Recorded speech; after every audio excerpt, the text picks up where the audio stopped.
आता बातम्या पाहूयात विस्तारानं। पहिली बातमी आहे केंद्रीय मंत्रिमंडळ विस्ताराची।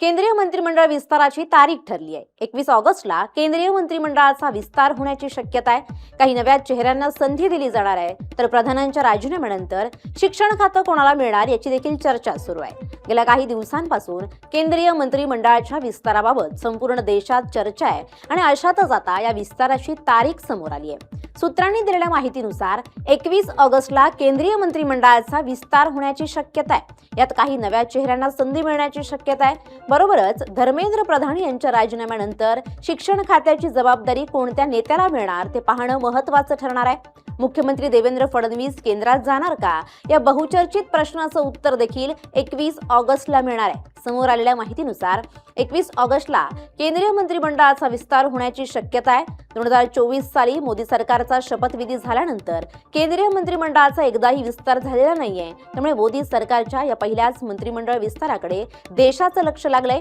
या मंत्रिमंडळ विस्तारात नेमकी कोणाला संधी मिळणार हे पाहणं आता महत्त्वाचं ठरणार आहे।